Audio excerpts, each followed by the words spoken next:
নমস্কার বন্ধুগণ, আশা করি আপনারা সবাই ভালো আছেন। আমি রামপ্রসাদ চলে এসেছি নতুন এক প্রতিবেদন নিয়ে। তা আজকের ভিডিওটি অত্যন্ত গুরুত্বপূর্ণ, কারণ আপনারা সবাই জানেন 9 ডিসেম্বর আমাদের পশ্চিমবঙ্গে প্রকাশিত হতে চলেছে এসআইআর এর খসড়া ভোটার তালিকা। তা কিছুদিন আগে নির্বাচন কমিশন একটি জরুরি সভা করেছে এবং সেই সভা শেষে নির্বাচন কমিশন কিছু গুরুত্বপূর্ণ ঘোষণা করেছে, যা প্রত্যেক ভোটারের অবশ্যই জানা দরকার। আজকের ভিডিওতে পুরো আপডেট আমি আপনাদের একদম ধাপে ধাপে সহজ পরিষ্কার ভাষায় বুঝিয়ে দেব। শেষ পর্যন্ত ভিডিওটি দেখলে পুরো বিষয়টি একদম ক্লিয়ার হয়ে যাবে। তা প্রথম গুরুত্বপূর্ণ আপডেট, ডেটা এন্ট্রি নিয়ে কড়া নির্দেশ। নির্বাচন কমিশন স্পষ্টভাবে সব ডিএম, এসডিএম এবং বিশেষ করে বিএলওদের জানিয়ে দিয়েছে 25 নভেম্বরের মধ্যে সমস্ত এসআইআর ফর্মের ডেটা এন্ট্রি কাজ সম্পূর্ণ করতে হবে। এর মানে আপনি যে ইনুমারেশন ফর্মটি পূরণ করে জমা দিয়েছিলেন, যেসব তথ্য দিয়েছিলেন যেমন নাম, বয়স, ঠিকানা, সম্পর্ক, আইডি প্রুফ, সব কিছু ডিজিটাল সিস্টেমে এন্ট্রি করতে হবে এবং এই কাজ এখন জোর কদমে চলছে। দ্বিতীয় গুরুত্বপূর্ণ আপডেট, 9 ডিসেম্বর দুটি তালিকা প্রকাশিত হবে। এবছর নির্বাচন কমিশন একসঙ্গে দুটি তালিকা প্রকাশ করতে চলেছে। প্রথম তালিকা খসড়া ভোটার তালিকা, যেটা ড্রাফট ভোটার লিস্ট। এখানে থাকবে কি, যারা ইনুমারেশন ফর্ম জমা দিয়েছেন, যাদের তথ্য সঠিকভাবে গৃহীত হয়েছে, 2002 সালে ভোটার লিস্টে যাদের পরিবারের নাম আছে, যাদের নথিতে কোনো সমস্যা নেই তাদের। আপনার নাম এই তালিকায় থাকলে বুঝবেন আপনার ফর্ম প্রক্রিয়াকরণ সঠিক হয়েছে এবং আপনি প্রাথমিকভাবে যোগ্য।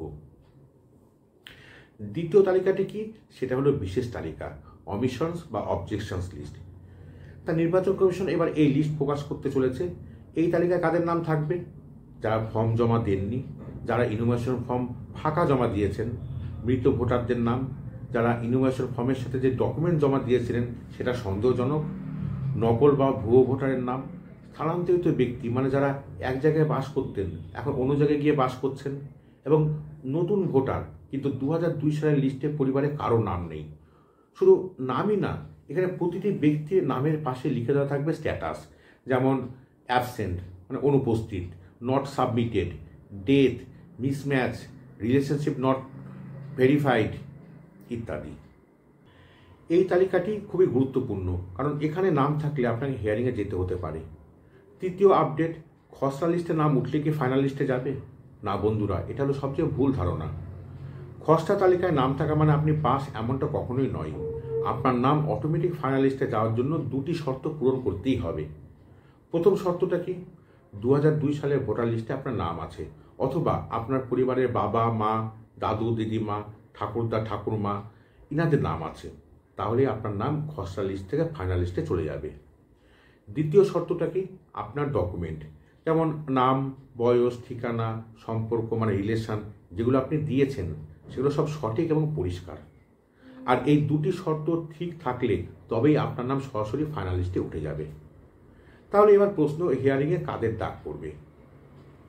নির্বাচন কমিশনের স্পষ্ট ঘোষণা, যাদের 2002 সালের লিস্টে নাম নেই, না আপনি নতুন ভোটার, আপনার বাবা, মা বা পরিবারে কারোর নাম নেই, তাহলে আপনাকে অবশ্যই হিয়ারিংয়ে যেতে হবে। আপনি যে সম্পর্ক দেখিয়েছেন বা ডকুমেন্ট দিয়েছেন, সেই সম্পর্ক বা ডকুমেন্টে সন্দেহ থাকলে, যেমন আপনি বললেন এটা আমার বাবা, কিন্তু ডকুমেন্টে মিল পাওয়া গেল না, বয়সের হিসাব ঠিক নয়, পরিবারে কারোর সাথে সম্পর্ক বা রিলেশন সেটা সামঞ্জস্যপূর্ণ নয়, এক্ষেত্রে হিয়ারিংয়ে আপনাকে যাওয়া বাধ্যতামূলক। আপনার ফর্মে ভুল তথ্য থাকলে, যেমন ভুল ঠিকানা, ভুল বয়স, দুই জায়গায় দুই রকম নাম, প্রয়োজনীয় নথি দেননি, তাহলে হিয়ারিং হবে। যারা ভুয়ো ভোটার বা ডুপ্লিকেট ভোটার হিসাবে সন্দেহজনক, এমন কাউকে অবশ্যই হিয়ারিংয়ে ডাকা হবে। এবার জেনে নিই হিয়ারিং প্রক্রিয়াটা কিভাবে হবে।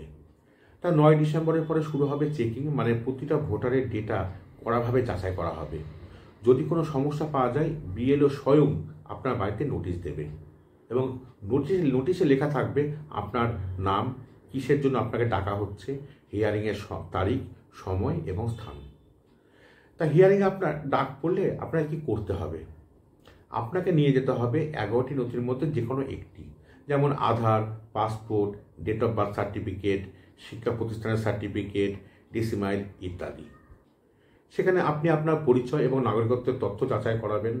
সব ঠিক থাকলে আপনার নাম চূড়ান্ত তালিকায় উঠবে। এখানে একটা বিষয় অবশ্যই জেনে রাখতে হবে, ফোন কল। এটা খুবই গুরুত্বপূর্ণ। নির্বাচন কমিশনও বারবার বলছে, অফিসিয়াল কল এলে তারা শুধু বলবে আপনার ফর্মে ভুল আছে, ভুল অংশটি ঠিক করতে হবে আর আপনার ফর্ম সাবমিট হয়েছে কিনা।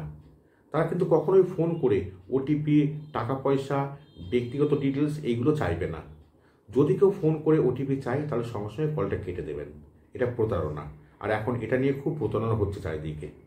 কোনো অবস্থাতেই যদি কেউ ফোন করে ওটিপি চায় তাহলে অবশ্যই সঙ্গে সঙ্গে ফোনটা কেটে দেবেন।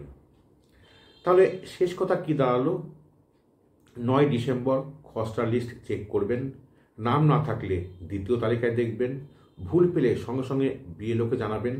2002 সালের লিস্টে নাম থাকলে কোনো ভয় নেই, অটোমেটিক ফাইনাল লিস্টে উঠে যাবে। নতুন ভোটার হলে হিয়ারিং লাগতেই পারে, নোটিশ এলে অবশ্যই হিয়ারিংয়ে উপস্থিত হবেন।